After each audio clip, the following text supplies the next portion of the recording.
ಸರಿ, ಗುಂಡಿ ವಿಚಾರಕ್ಕೆ ಸಂಬಂಧಪಟ್ಟಂತೆ TV9 ಕೂಡ ಒಂದು ನಿರಂತರವಾಗಿ ಅಭಿಯಾನ ಮಾಡ್ತು, ಏನು ರೋಡ್ ಗುರು ಅಂತ. ನಾವು ಪ್ರತಿ ಸಲ ಹೋದಂಥ ಸಂದರ್ಭದಲ್ಲಿ ಜನ ಹೇಳ್ತಾ ಇರುವಂಥ ಕಂಪ್ಲೇಂಟ್ ಅಂದರೆ, ಸರ್ ಇವತ್ತು ಬರ್ತಾರೆ ಗುಂಡಿ ಮುಚ್ತಾರೆ, ಬಟ್ ಅವ್ರು ಹೋಗಾಗ ಒಂದೇ ವಾರದಲ್ಲಿ ಯಾವುದೋ ಒಂದು ಟ್ರಕ್ ಬಂದರೆ, ಯಾವುದೋ ಒಂದು ಲಾರಿ ಬಂದರೆ ಮತ್ತೆ ಅದೇ ಪರಿಸ್ಥಿತಿ ಇದೆ ಅಂತ. ನೀವು ಅನೇಕ ಕಡೆ ಈ ಅಭಿಯಾನ ಆದಮೇಲೆ ನೀವು ಕೂಡ ಹೋಗಿ ನೋಡಿದ್ದೀರಿ.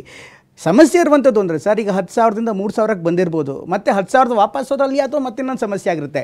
ಇದಕ್ಕೆ ಈ ರಸ್ತೆಗೆ ಶಾಶ್ವತವಾಗಿ ಫಿಕ್ಸಿಂಗ್ ಆಗ್ತಾ ಇಲ್ಲ ಅಂತ. ಈ ರಸ್ತೆ ಗುಂಡಿ ಅನ್ನೋದು ಕಾಂಗ್ರೆಸ್ ಸರ್ಕಾರದಿಂದಲ್ಲ, ಹಿಂದೆ 20 ವರ್ಷನೂ ಸಮಸ್ಯೆ ಇದೆ. ಈ ಬೆಂಗಳೂರಲ್ಲಿ ಮೇಜರ್ ಇಶ್ಯೂ ಮೂರು ಮೇಜರ್ ಇಶ್ಯೂ. ಒಂದು ಕಸ, ಒಂದು ಗುಂಡಿಗಳು, ಮೂರನೇದು ಟ್ರಾಫಿಕ್. ಈ ಮೂರು this are the very major challenging jobs. ಇನ್ನೊಂದು ಬೇರೆ, ಅದು ಅಡ್ಮಿನಿಸ್ಟ್ರೇಷನ್ದು ಬೇರೆ, ನಾನು ಅದನ್ನೆಲ್ಲ ಹೇಳ್ತೀನಿ. ಈ ಮೂರೂ ಅಷ್ಟು ಸುಲಭವಾದ ಕೆಲಸ ಅಲ್ಲ, ಇದೊಂದು ದೊಡ್ಡ ಮಾಫಿಯಾ ಇದೆ.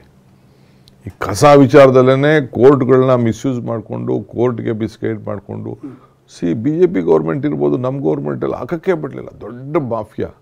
ಈಗ ನಾನು ಜಸ್ಟ್ ಸುಮ್ಮನೆ ಇದ್ದೀನಿ, ನಾನು ಸ್ವಲ್ಪ ದಿನ ಅಷ್ಟೇ, ನನಗೆ ಗೊತ್ತಿದೆ ಯಾವ ಮಾಫಿಯಾನ ಹೆಂಗೆ ಕಟ್ ಮಾಡಬೇಕು ಅಂತೇಳಿ. ಅವ್ರು ಯಾರು ಹೇಳ್ತಾರೆ 15,000 ಕೋಟಿ ಹೊಡೆದ್ಬಿಟ್ಟವನು ಅಂತಾನೆ, ಯಾರೋ ಒಂದಷ್ಟು ಜನ ಎಲ್ಲ ಥಗ್ಗಳು ಎಲ್ಲ ಹೋಗಿ, ಕೆಲವರೆಲ್ಲ ಇದ್ದಾರೆ, ಅವರೆಲ್ಲ ಹೋಗಿ ದಳದ ನಾಯಕರುಗಳನ್ನೆಲ್ಲ ಕರ್ಕೊಂಡೋಗಿ ಮಾಡಿ ಫೋಟೋ ಇಡ್ಸ್ಕೊಂಡು ಬಂದರು. ಇನ್ನು ಅವ್ರಿಗಿನ್ನೂ ನನ್ನ ಅಸ್ತ್ರಗಳನ್ನ ಪ್ರಯೋಗ ಮಾಡಿಲ್ಲ, ಇನ್ನು ಮುಂದಕ್ಕೆ ಅದಕ್ಕೆ ಮಾಡ್ತೀನಿ. ಈ ಕೋರ್ಟ್ಗಳೆಲ್ಲ ಆಗ್ತಾಯಿದೆ, ಏನು ಬೇಕಾದ್ರೂ ಮಾಡ್ಕೊಳ್ಳಿ, ನನಗೆ I know how to cut their tail.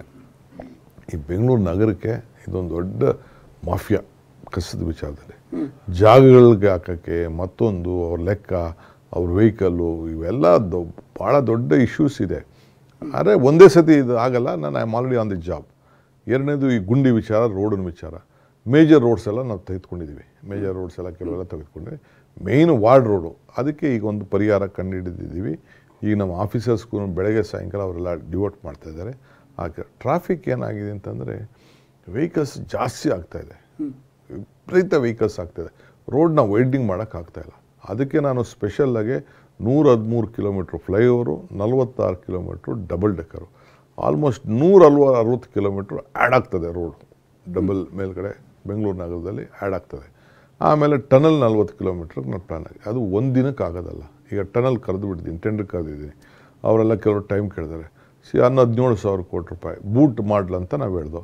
Boot ಮಾಡ್ಲಂತ ಹೇಳ್ಬೇಕಾದ್ರೆ ಅವರು ಫೈನಾನ್ಷಿಯಲ್ ಅಡ್ಜಸ್ಟ್ಮೆಂಟ್ ಮಾಡ್ಕೋಬೇಕು.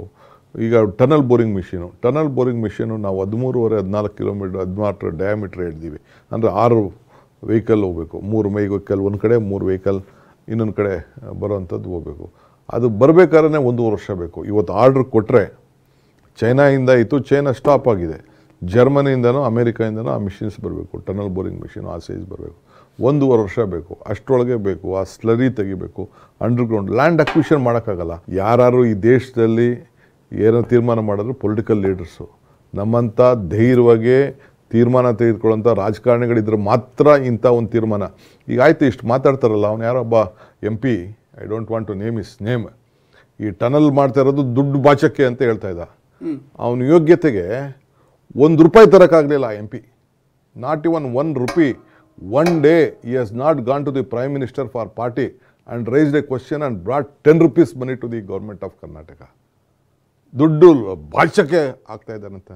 ಯಾಕೆ ನಿನ್ನ ಗೌರ್ಮೆಂಟ್ ಇತ್ತಲ್ಲ, ಸೆಂಟ್ರಲ್ ಗೌರ್ಮೆಂಟು ಸ್ಟೇಟ್ ಗೌರ್ಮೆಂಟು, ಒಂದು ಪಿಲ್ಲರ್ ಮಾಡೋಕ್ಕಾಗಲಿಲ್ಲ, 2 ಕಿಲೋಮೀಟ್ರ್ ಫ್ಲೈಓವರ್ ಮಾಡೋಕ್ಕಾಗಲಿಲ್ಲ.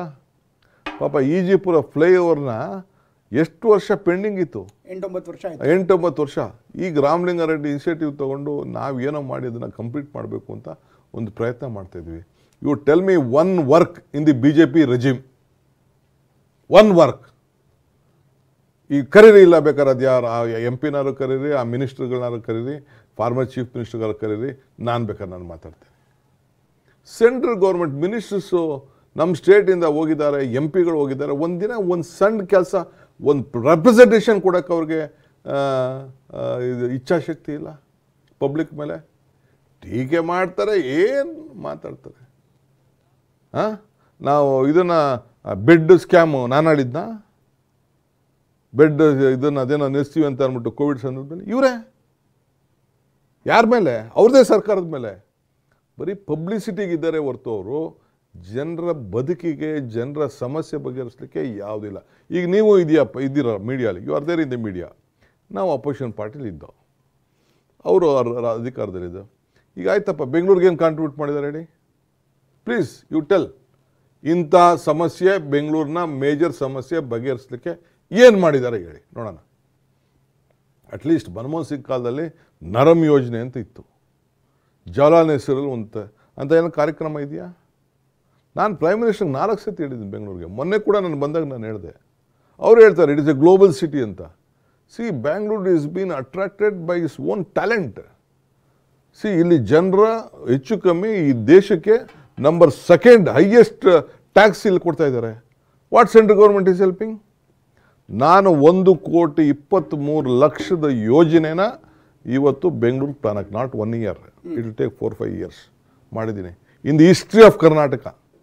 ನಾನು ನಾಳೆ ಪರ್ಮನೆಂಟಾಗಿ ಇಲ್ಲಿ ಇರೋದಿಲ್ಲ, ಐ ನೋ ದಟ್.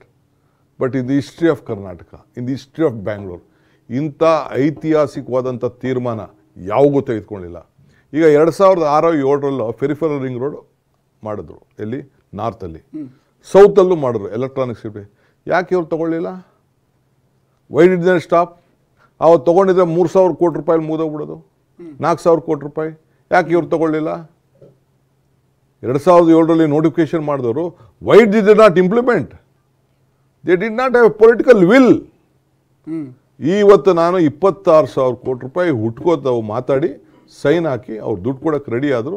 ಈಗಾಗಲೇ ರೈತಗಳಿಗೆ ಆಯಿತು 1:2 ಕೊಟ್ಬಿಡಿ, ಅವ್ರಿಗೆ ಜಾಗ ಬೇಕಾದವ್ರು ಜಾಗ ಕೊಡಿ, ಕಮರ್ಷಿಯಲ್ ಕೊಡು ಕಮರ್ಷಿಯಲು, ರೆಸಿಡೆನ್ಷಿಯಲು ಮಾಡಿ ಅಂತೇಳಿ ಅವ್ರಿಗೆ ಡೈರೆಕ್ಷನ್ಸ್ ಕೊಟ್ಟಿದ್ದೀನಿ ಆಫೀಸರ್ಸ್ಗೆ. They are at it. ಅದು ಬೆಂಗಳೂರು ಬಿಸ್ನೆಸ್ ಕಾರಿಡಾರ್ ನಾರ್ತು ಬರ್ತಾ ಇದೆ, ಸೌತು ಬರ್ತಾ ಇದೆ. ಈ ಕಾರಿಡಾರ್ ಸ್ಪೆಷಾಲಿಟಿ ಏನಿರುತ್ತೆ? ಸಿ, ಈ ಬಿಸ್ನೆಸ್ ಕಾರಿಡಾರ್ ಬೆಂಗಳೂರು ಸಿಟಿ ಒಳಗಡೆ ಇದೆ, ನೋಟಿಫಿಕೇಶನ್ ಆಗಿದೆ. ಅಲ್ಲಿ ಏನು ಡೆವಲಪ್ಮೆಂಟ್ ಆಗಕ್ಕೆ ಬಿಟ್ಟಿಲ್ಲ. 90% ಫ್ರೀ ಇದೆ, ಇನ್ನು 10% ಇದೆ. ಅವರು ಕಾಂಪನ್ಸೇಷನ್ ವಿಚಾರ ಆಯಿತು.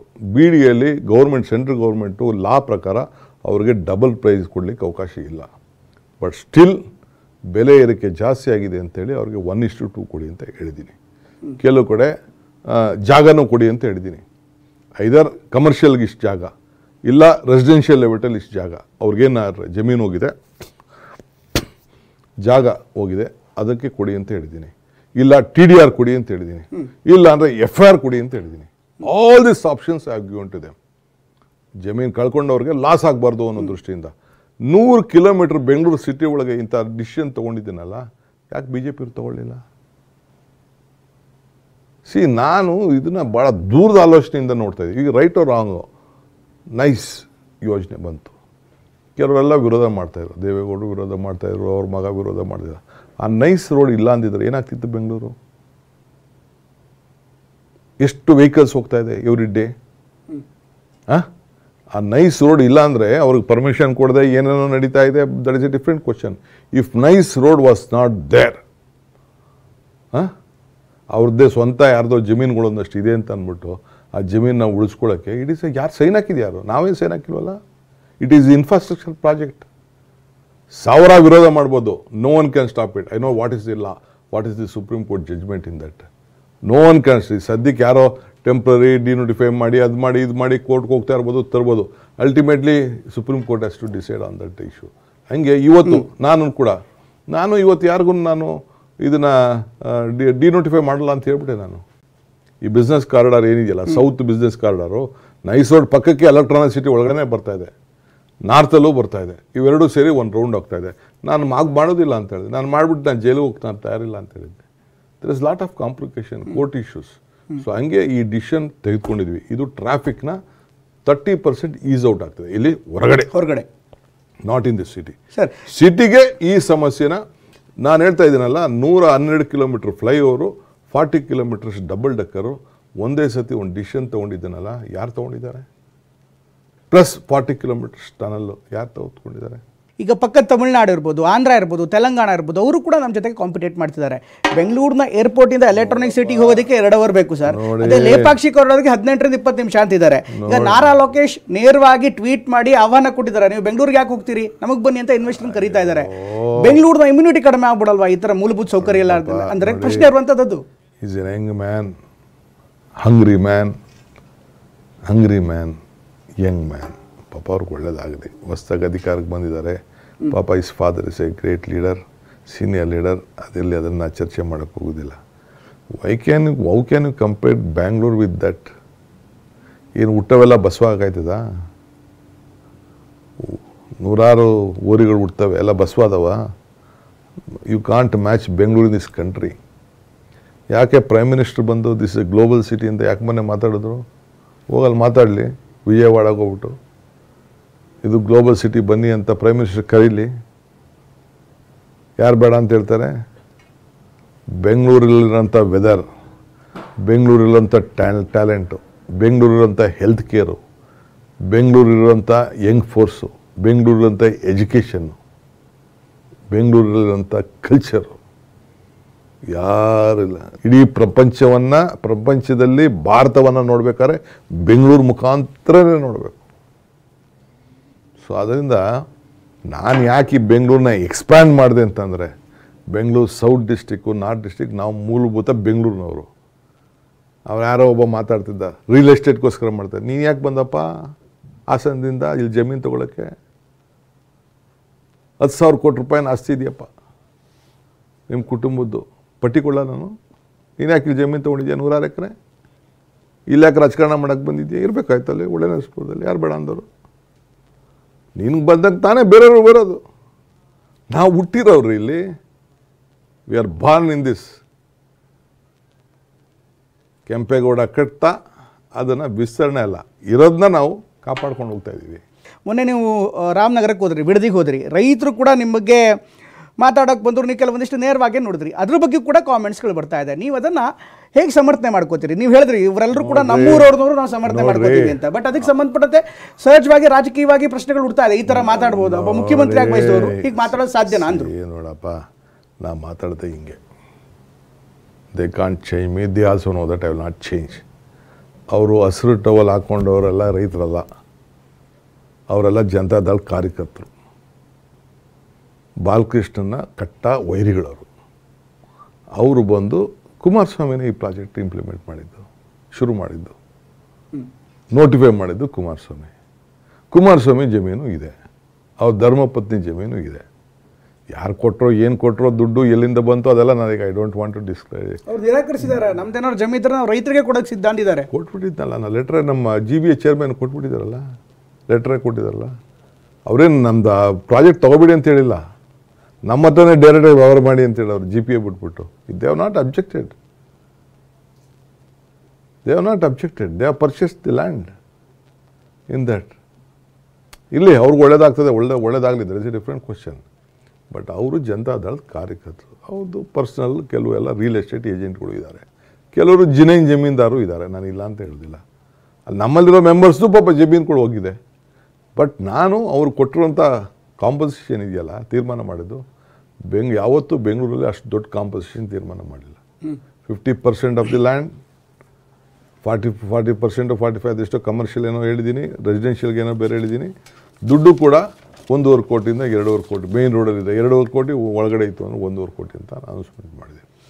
ಅವ್ರಿಗೂ ಕೂಡ ಬೆಂಗಳೂರು ಸಖತ್ತಾಗಿ ಬೆಳೀತದೆ, ಯು ಕಾಂಟ್ ಸ್ಟಾಪ್.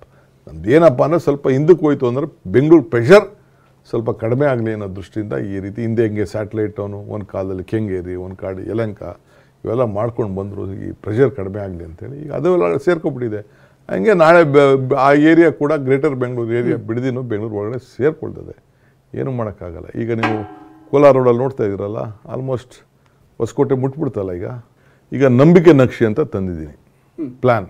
ಹ್ಯಾರಾಸ್ಮೆಂಟ್ ಇತ್ತು, ಪ್ಲ್ಯಾನ್ ಸ್ಯಾಂಕ್ಷನ್ಗೆ.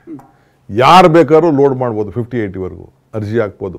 ಇಂಜಿನಿಯರಿಂಗ್ ಒಬ್ಬ ಇಂಜಿನಿಯರ್ನ ಇಟ್ಕೊಂಡು ಯಾವನು ದುಡ್ಡು ಇಲ್ಲದೆ, ಲಂಚ ಇಲ್ಲದೆ ಮಾಡ್ಬೋದು. ಯಾರು ತಂದಿರೋಂಥ ತೀರ್ಮಾನ? 50-80ವರೆಗೂ ಕೂಡ ಅವನ ಮನೆ ಬಾಗಿಲಿಗೆ ಪ್ಲ್ಯಾನ್ ಬರ್ತದೆ. ಈಗ ಖಾತಾ ಎಲ್ಲ ಸ್ಕ್ಯಾನ್ ಮಾಡಿಸ್ತಾ ಇದ್ದೀನಿ. ಖಾತಾ ವಿಚಾರಕ್ಕೆ ಬರೋಣ ಸರ್. ಈ ಖಾತಾ ವಿಚಾರದಲ್ಲಿ ಎಂಟೈರ್ ಪ್ರಾಪರ್ಟಿ ಡಾಕ್ಯುಮೆಂಟ್ಸ್ ಎಲ್ಲ ಸ್ಕ್ಯಾನ್ ಮಾಡಿಸ್ತಾ ಇದ್ದೀನಿ. ಹಿಂದೆ ಕೃಷ್ಣ ಅವ್ರ ಕಾಲದಲ್ಲಿ ಭೂಮಿ ಅಂತ ತಂದರು, ಪಾಣಿ ಎಲ್ಲ ತಿದ್ದಾಯಿದ್ರು. ಆ ತಿದ್ದಿದ ಮೇಲೆ ರಿಜಿಸ್ಟ್ರೇಷನ್ ಮಾಡ್ಕೊಂಡವ್ರೆ ಕೆಲವರಲ್ಲ. ಈಗ ರಾಮನಗರ ಬಿಡಿದಿದೆಲ್ಲ ಅದೆಲ್ಲ ಈಗ ನಾನು ನೆಕ್ಸ್ಟ್ ಚರ್ಚೆ ಮಾಡೋಣ ಅದನ್ನು ಬೇರೆ ಸಂದರ್ಭದಲ್ಲಿ. ಈಗೆಲ್ಲ ಡಾಕ್ಯುಮೆಂಟ್ ಇತ್ತು. ಇವತ್ತಾರು ಕಾರ್ಪೊರೇಷನಲ್ಲಿ ಅದು ಮಾಡಿರಲಿಲ್ಲ. ಈಗ ಇದನ್ನು ನೋಡಿ, ನಾನು ಮಾಡ್ತಾ ಇರೋಂಥ ತೀರ್ಮಾನ ನೋಡಿ, central government has appreciated DK is doing a good job ಅಂತ ಅವಾರ್ಡ್ ಕೊಟ್ಟಿದ್ದಾರೆ. ಗೊತ್ತಾ ನಿಮಗೆ? ಈ ಖಾತಾ ವಿಚಾರಕ್ಕೆ ಸರ್, ಈ ಖಾತಾ ವಿಚಾರದಲ್ಲಿ ಸರ್ ಎಲ್ಲ ಸ್ಕ್ಯಾನ್ ಮಾಡಿ ಹೇಳ್ತೀನಿ ಕೇಳಿ, 25 ಲಕ್ಷ ಪ್ರಾಪರ್ಟೀಸ್ ಇದೆ ಬೆಂಗಳೂರಲ್ಲಿ. Official documented properties.